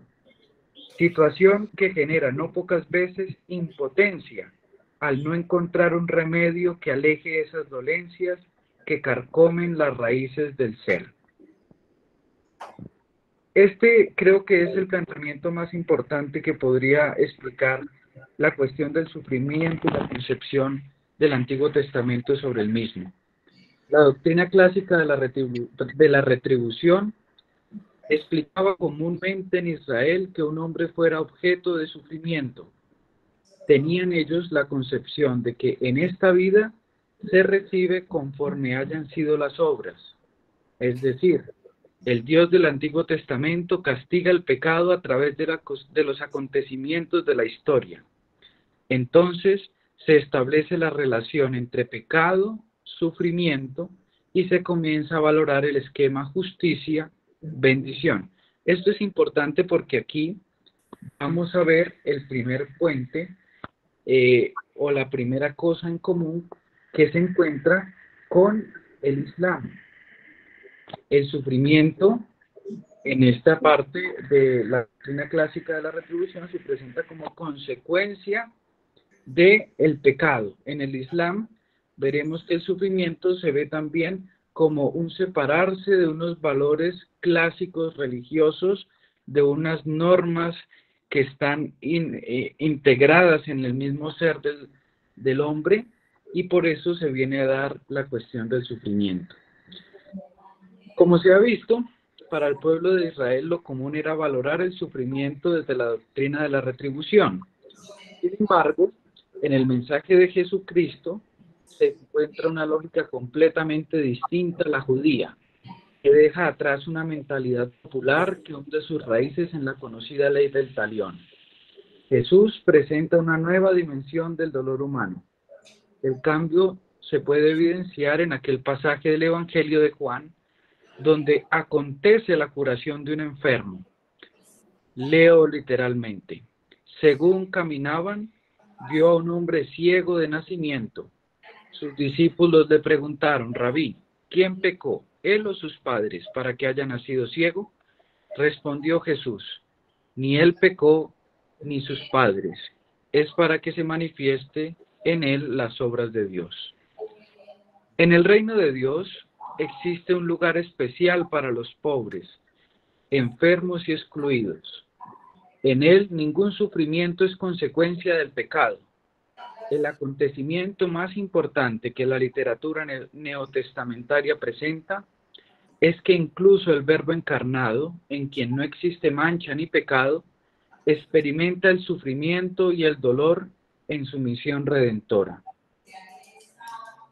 En su misión redentora. De la sangre derramada en la cruz brota salvación y liberación para todo el género humano. Cuando Jesús habla del sufrimiento que debía padecer, la mente judía de sus discípulos no comprendía la profundidad de sus palabras. Incluso, en algunas ocasiones, buscaban evadir dicha desgracia, por lo que se hacía necesaria una corrección por parte del Maestro. Vemos entonces que de la dureza de la cruz brota un camino del cual ningún discípulo puede escapar, porque los sufrimientos individuales comienzan a unirse al sacrificio redentor de Cristo que murió por amor. El sufrimiento humano ha alcanzado su culmen en la pasión de Cristo y a su vez se inserta en una dimensión completamente nueva, el amor. El Redentor ha sufrido en lugar del hombre y por el hombre. De allí que cada uno está llamado a tomar parte de este sufrimiento y unirse a su obra salvífica. Todo aquel que acepta que Jesús es el Señor, tal como lo dice la primera carta del apóstol Pedro, no puede olvidar que ha sido comprado no con oro ni con plata, sino a precio de sangre. La clave para entender, pues, el sufrimiento en el Nuevo Testamento y en los siglos venideros será siempre volver a contemplar el Evangelio. Desde allí emerge un camino de seguimiento en el que el discípulo va detrás del Maestro y bebe el cáliz que él bebió. La cruz es una paradoja que se convierte en la insignia del cristiano. Cuando se hace elogio de ella, por ningún motivo se hace una antropología del fracaso o del dolor, sino que se manifiesta el amor que alcanzó la salvación. Es imposible que cualquiera de nosotros, al acercarnos a la carta de San Ignacio de Antioquía a los romanos, no pueda ver ese deseo de aquellos primeros cristianos de unirse de una manera más plena a Cristo, imitándole en su pasión al brindar el testimonio de su fe. Parece que estos hombres han comprendido muy bien no solamente que el sufrimiento humano ha sido redimido, sino también que el hombre tiene participación en dicha redención cuando se une más íntimamente a la cruz. Como podemos evidenciar en la historia de la Iglesia, no son pocos los mártires, los testigos de la cruz, que comienzan a ser venerados dentro de la tradición por la pureza y la valentía de su fe. Estos personajes, como ya he dicho, no han hecho una opción por el sufrimiento en sí mismo. Tampoco es una resignación como la que lo consideraban los estoicos en la filosofía, para quienes el dolor es inevitable y optan por aceptar la vida como venga, pues la felicidad radica en el interior. El sufrimiento aquí se convierte en una catequesis que anima la vida de las pequeñas comunidades. De allí que en las narraciones de las actas martiriales, los autores buscaran la semejanza con la pasión del Señor, y también que en las comunidades cristianas primitivas, las reliquias se convirtieran en un tesoro preciado. Luego veremos más adelante en la historia de la Iglesia algunas desviaciones de esta concepción del sufrimiento humano y veremos también excesos en cuanto al uso del sufrimiento por parte de algunos movimientos dentro de la historia de la Iglesia. El sufrimiento, sobre todo, cuando adquiere características penitenciales. Sin embargo, no podemos dejar pasar el núcleo del tema del sufrimiento ligado a la cuestión del seguimiento y que se convierte a su vez en un medio de testimonio y en un medio también que alcanza las tres virtudes teologales: la caridad, la esperanza y la fe. Esto es importante porque ahora, al abordar en segundo lugar el sufrimiento en el Islam, encontraremos que la misma profesión de fe de los musulmanes hace declarar públicamente que solo hay un Dios y que este Dios es bueno, que este Dios es todopoderoso, que este Dios es omnipotente, que lo ve y lo sabe todo, que es misericordioso, que perdona. ¿Cómo podemos nosotros conciliar la imagen de este Dios que comparte el cristianismo y el Islam con la realidad misma del sufrimiento humano? Esto es una realidad que presenta una crisis para el mismo hombre que afronta esta realidad difícil. Los textos bíblicos nos presentan también esta figura de un Dios protector, vigilante, dispensador de todo bien, de toda justicia, dueño de la vida. Y entonces nosotros debemos preguntarnos, ¿cómo entonces permite el sufrimiento? Aquí es importante asegurar que el Corán, que es el libro que contiene todo lo necesario en el Islam para que el hombre se salve, pues en sus páginas también se encuentra esa alusión, no solo en esta vida, sino en consecuencia de las acciones de esta vida, post-mortem se dará en el infierno un tipo de sufrimiento a causa de las obras que el hombre ha cometido. Allí se presenta el infierno con una visión intensa y desgarradora del sufrimiento humano, tanto físico como espiritual. Se puede imaginar este lugar como un pináculo del dolor, con elementos que abarcan desde un fuego abrasador hasta la más profunda soledad y desolación. Este tormento que se describe allí también podría estar presente en la vida, y el mensaje que el Islam envía al hombre es que ante la aflicción, pues él debe responder con paciencia, debe responder con fe y debe responder con esperanza. De una u otra manera, en sus páginas encontramos esta unión con el cristianismo. De allí que la profunda reflexión que se abre sobre el sufrimiento humano también tiene una realidad social. El hombre que sufre debe solidarizarse con el sufrimiento de los demás, y aquellos que no son objeto de sufrimiento están invitados a la caridad con el prójimo. Estas dos religiones, que parten de un Dios bueno, aterrizan su mensaje salvífico a la vida y a la experiencia del creyente. Le quedan 4 minutos para que vaya resumiendo, querido Jason. Ok, perfecto. Tanto el Corán como la Biblia nos insta a considerar la vida terrenal como un breve paso en comparación con la eternidad de la vida futura. Esta perspectiva ofrece consuelo a aquellos que sufren injusticias y desafíos en este mundo, recordándoles que el verdadero destino del hombre se revelará en su totalidad en la otra vida. Además, los invita a construir estructuras sociales más justas, en donde el sufrimiento por causa de la negligencia y del egoísmo humano no se convierta en lo común. La aparente impunidad de los malhechores en esta vida es, según el Corán y también la Biblia, solo temporal. Y la verdadera justicia, la justicia divina que nosotros estamos llamados a instaurar en este mundo, prevalecerá cuando cada alma rinda cuentas ante ese ser superior. Así pues, para terminar, recordamos que ambas religiones parten de un Dios bueno al cual el hombre debe seguir. De allí que en todo lo que realiza durante su paso por este mundo debe haber también una dinámica del seguimiento en cuanto acto de la fe. Muchas gracias.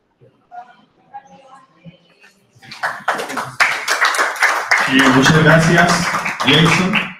Ahora creo que sí, ya podemos ver la pantalla con los que están virtuales para que podamos tener un momento de conversación. Son las 12:32 en este momento, entonces creo que pues estamos bien de tiempo para poder terminar con una buena conversación, porque las temáticas pues son muy interesantes, todas las expuestas. Recordemos que primero estuvo Fray Miguel Ángel Estupiñán, que está aquí con nosotros, es el único que está presencial, y nos habló de la tolerancia y el diálogo en Raimundo Lulio, en una de sus obras.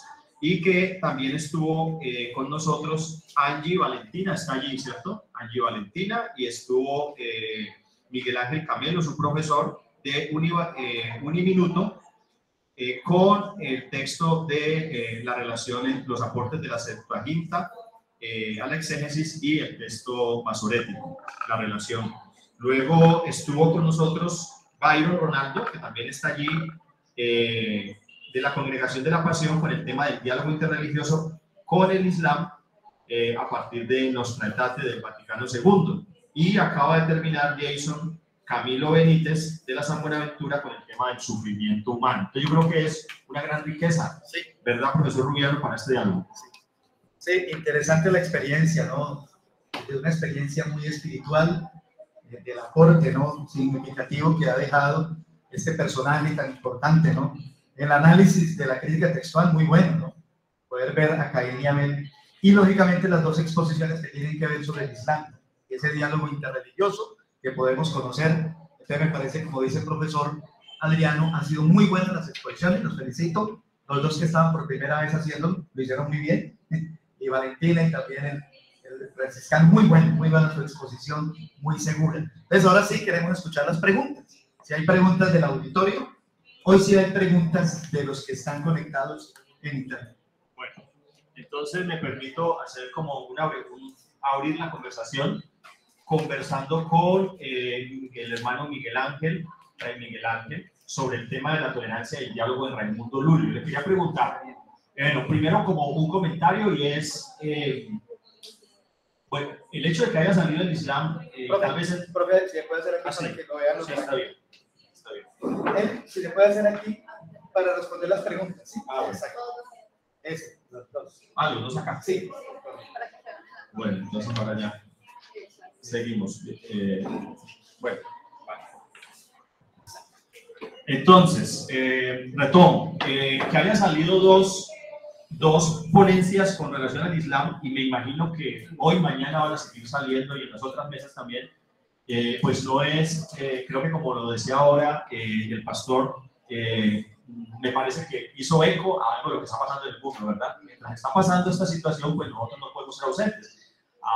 No sabemos si cuando escribieron las ponencias no había pasado la primera invasión de Hamas a Israel, pero estamos en esta situación.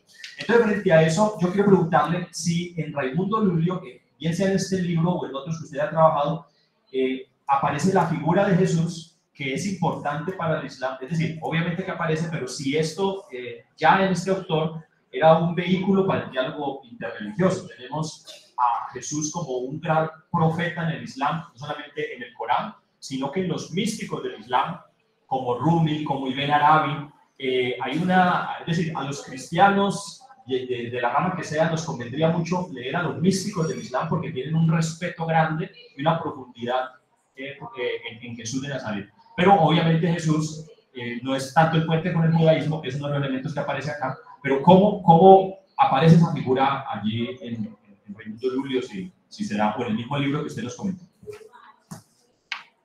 Muchas gracias, ¿su nombre? Adrián. Muchas gracias por su pregunta. Sí, efectivamente, para Raimundo Lulio, la figura de Jesús, viéndola desde la perspectiva del Islam y desde el cristianismo, es lo que va a permitir ese diálogo y esa tolerancia, en cuanto a que, claro, su base es fundamentalmente bíblica. Si bien yo no cité en mi escrito ningún pasaje bíblico de manera explícita, porque ya está implícito en todo el comentario que hago, para Raimundo Lulio va a ser la vertiente de donde nace la necesidad de llevar esa buena nueva a toda la criatura, como el mismo Evangelio lo dice. Y él lo comprende desde allí. ¿Por qué? Porque esto tiene un contexto. Si vemos el nacimiento de Raimundo Lulio, se lleva a cabo en Palma de Mallorca, que termina siendo un límite entre España y una comunidad islámica que vive allí. Entonces, claro, la influencia que tiene eso en el pensamiento de Raimundo Lulio, de una u otra manera penetración que tiene, o la connotación de su cultura con el pueblo musulmán, la concepción que tienen ellos de Jesús, la concepción que ha estudiado, ha reflexionado del mismo Jesús, su encarnación en Raimundo Lulio, permite que allí se genere este espacio que, como lo digo en mi texto, para el momento es muy problemático, porque sabemos que la iglesia del medioevo, sobre todo la iglesia católica, pues tiende, claro que eso también tiene un contexto y no estoy juzgando el actuar de la misma, pero tiende más a imponer la religión más allá del diálogo y la tolerancia. Entonces ya en esto vemos un vestigio de algo que es está muy a la vanguardia hoy en día, que en ese momento no se concebía. Por eso, de hecho, a Raimundo Lulio muchos cardenales le queman sus obras, porque tienen un tinte para ellos y para su época un tanto herético, ¿ya?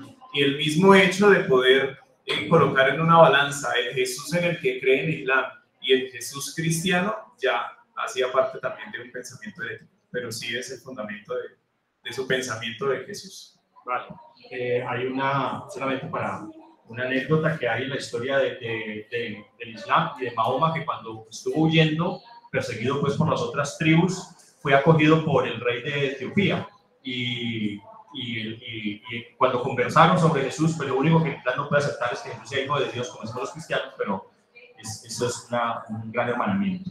Bueno, muchas gracias, Fray. Y entonces, una pregunta para Valentín. Para adelante. Valentín, exponías el aspecto de lo que tiene que ver con lo de Caín y Abel. Lo de Caín y Abel, cuando hablabas, es interesante, ¿no? Desde la Septuaginta, desde lo que planteaste del sacrificio en Caín y desde lo que tiene que ver al regalo en Abel. Teniendo en cuenta que apenas está empezando el tiempo, ¿no? Y apenas está creado Adán y Eva y aparece Caín y Abel. ¿Qué fuente pueden tener para mirar los sacrificios, ¿no? Los sacrificios que lógicamente se comienzan a dar posteriormente con los patriarcas y con otros más? Gracias.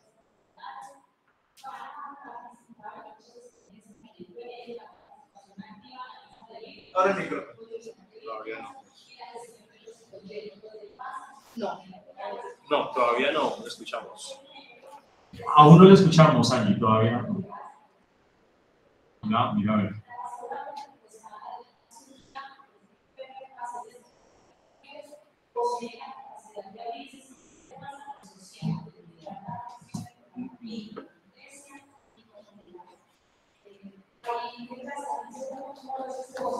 Bueno, otra pregunta. Se le fue. Angie, vamos a hacer otra pregunta que puede ser para otro de los expositores. Y ahí está Miguel Ángel con una pregunta también. Sí, mi pregunta va para Ronaldo, o sí, Byron Ronaldo, sí, hermano. Tú al final de tu exposición, que a propósito agradezco por la misma, en las conclusiones, pues reflexionaba sobre un posible diálogo fraterno entre las diferentes ideologías, o que en diferentes movimientos ideológicos se podría dar un diálogo fraterno. Mi pregunta concreta es la siguiente, y es: ¿a qué le podemos llamar diálogo fraterno con estos activistas, sobre todo los que apoyan el aborto o la comunidad LGBTQ+, cuando parece que nosotros como Iglesia Católica somos tan herméticos y cerrados? ¿A qué le podríamos llamar a diálogo fraterno?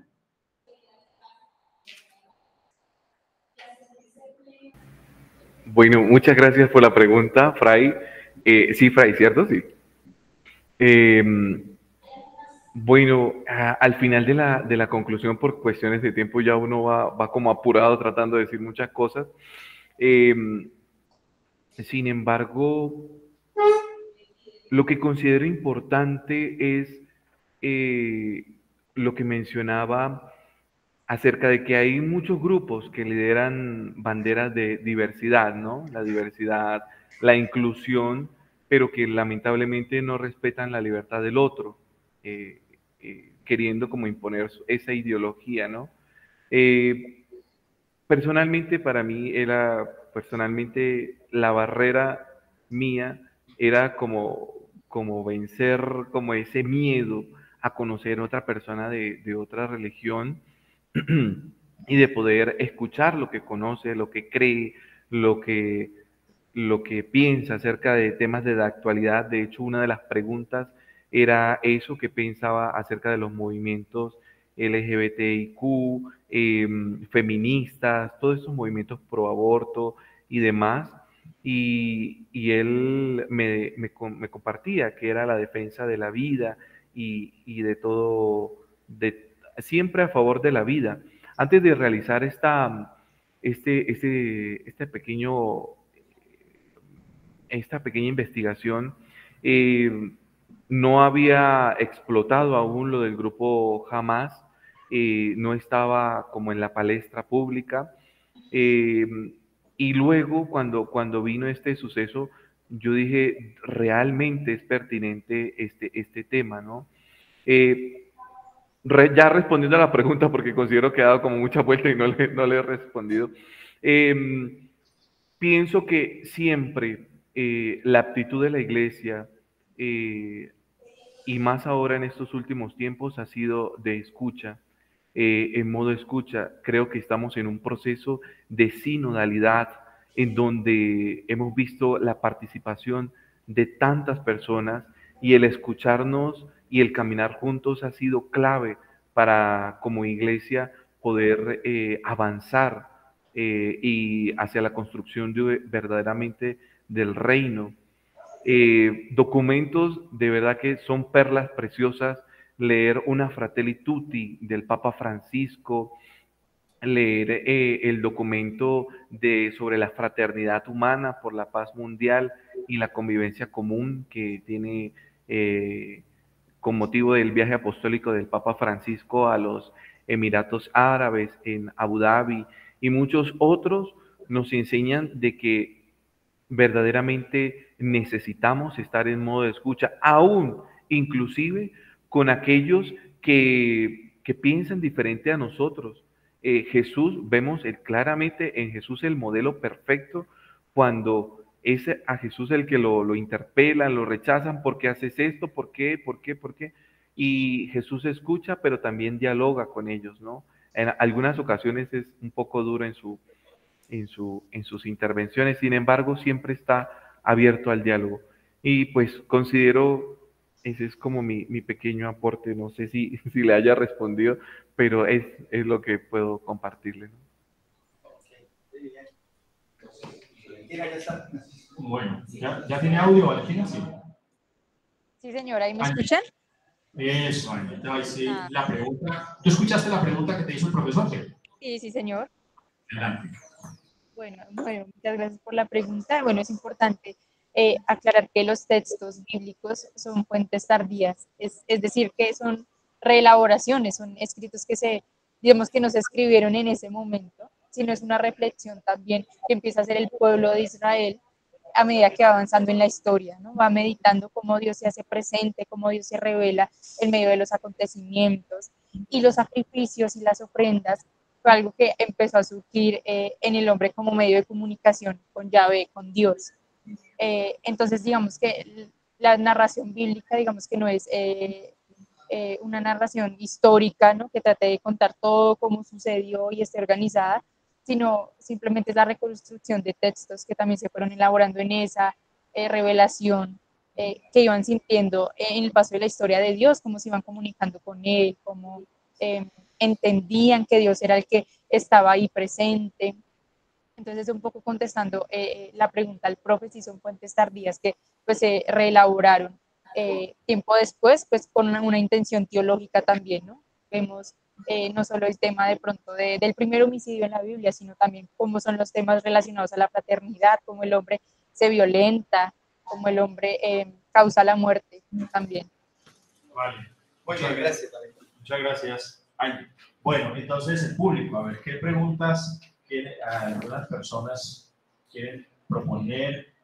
Un tema de conversación a los ponentes, a Angie, al hermano Miguel, a Byron, y también está todavía Jason, que fue el último. Venga, profesor. Adelante. Muchas gracias. Pues más que una pregunta es eso, ¿no? Suscitar un diálogo respecto a los contextos que están detrás de las preguntas que alientan esas búsquedas de diálogo interno, ¿no? En el caso de la socialización de Angie Valentina, tenemos dos textos que si bien hacen parte de la experiencia judía, pero están relacionados con diferentes temporalidades y diferentes búsquedas de quienes redactaron los textos, ¿no? Con el texto de la Septuaginta estamos frente a una comunidad judía, pero que no está en la tierra de Israel, sino que está afuera.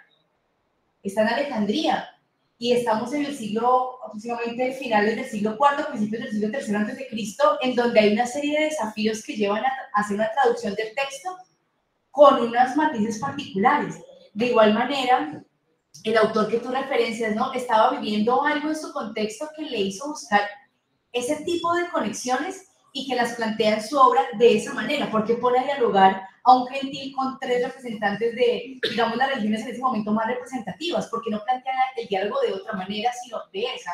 Entonces, en esto de los diálogos interreligiosos y ecuménicos, siento que es importante preguntarnos por los contextos existenciales que están detrás y que motivan las particularidades de los diálogos, para que se den de una forma o de otra. Porque eso o bien facilita, ¿no?, los diálogos, las comunicaciones, o puede llegar a entorpecerlas. Entonces siento que eso que en la Biblia llamamos el Sitchin Leven, también en el diálogo ecuménico e interreligioso es clave, ¿no? Los contextos que están detrás. Por ahí iría mi aporte en la reflexión. Gracias. Muchas gracias, profesora. Muchas gracias, profesora. ¿Alguna pregunta más de parte del público o de los que están conectados en este momento en la sala de Google Meet? Yo tengo una pregunta para Angie y esperando que haya alguna otra intervención del público. Solamente si en su trabajo con el profesor Camelo abordaron, usted nos presentaba la crítica textual, como dice la profesora, de este tema, de esta relación o comparación de dos fuentes. Y le pregunto si después del estudio crítico ustedes se aventuran, aunque nos dijo pues algo al final, pero a una interpretación sobre esto del sub. Y la pregunta por la elección, por ejemplo. Es decir, usted nos decía, como seguramente hemos estudiado la mayoría, que los dos, ninguno fue que estuviera haciendo algo, los dos estaban ofreciendo un sacrificio, ¿sí? Pero Dios vio con agrado. Entonces, ¿qué vio con agrado uno? Es decir, ¿a dónde los lleva el haber hecho el análisis, como se espera pues de una hermenéutica que de alguna manera está orientada hacia alguna parte, se está situando? Sí, muchas gracias. Sí, efectivamente, con todos los elementos que recogimos de las versiones, de la crítica textual, de analizar semánticamente pues las palabras, este sufijo pronominal sí nos orienta a que posiblemente Dios miró con agrado la ofrenda de Abel, porque ese su dentro del estudio de todo el texto, porque aparece más veces, o sea, se repite, nosotros analizamos es qué función tiene ese su dentro de la narrativa, qué quiere hacer, por qué se pone en donde se coloca. Y ese su es un su de pertenencia, de relación, de cercanía. Y cuando el autor lo coloca en la ofrenda de Abel, ¿no?, en la presentación de la ofrenda de Abel, está uniendo ese su con la ofrenda de Abel, y ese su como es de pertenencia, y otras palabras ayudan también a reforzar la idea de que Abel entregó algo que le pertenecía, sí, algo que era suyo, algo, él como pastor cuidaba el rebaño, lo apacentaba, casi que daba la vida por mantener a salvo su rebaño, de que si se le pierde una oveja como lo hace un pastor, ¿no?, va detrás de su oveja. Esa es como la idea, y se une con el su, ¿no? de cuidado, de pertenencia. Cuando ese Jesús se omite en la ofrenda de Caín, que no está presente, dice que simplemente Caín hizo ofrenda de los frutos del suelo, no está presente ese Jesús. Es como si lo que él entregara no tuviera relación, es decir, él se paraba más ante la tierra como señor y dueño, como yo estoy gobernando esto, cuando antes Dios les había dicho que ellos tenían que estar sobre la creación, pero no como señores de la creación, sino como administradores, ¿no? Y es ver también como la tierra, y así lo termina diciendo el texto, porque Caín termina siendo errante, sale de la tierra y la tierra no volverá al mismo fruto, porque él tiene que aprender a que él depende también de la tierra, de que él no es señor de la tierra. Entonces, ese su nos indica que no hay una relación de pertenencia. Puede que él sea labrador y el texto no lo dijo, pero él tiene que ser labrador en tanto el cuidado de la tierra, en cuanto a que él trabaja la tierra, pero la tierra también produce fruto para que él se sostenga. Entonces, todos esos análisis que hicimos nos ayudan a verificar que posiblemente la mirada de Dios cayó no solo en los oferentes, sino en la relación que tenían con las ofrendas, porque el texto también lo dice, y miró Dios con agrado la ofrenda de Abel y a él.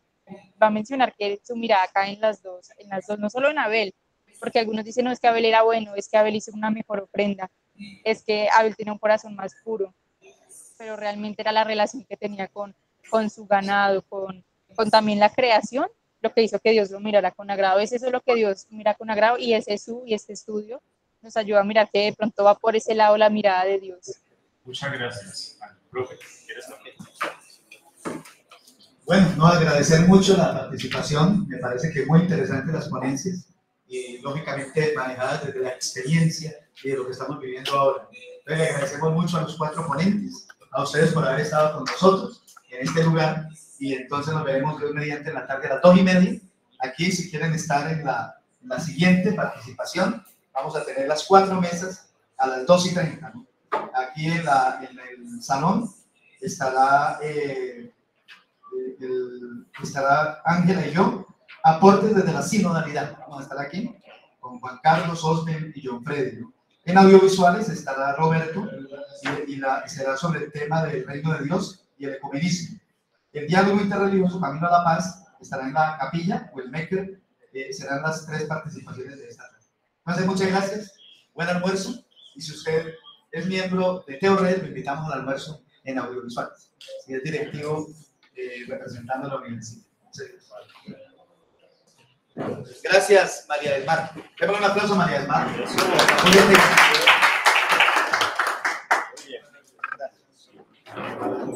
Gracias.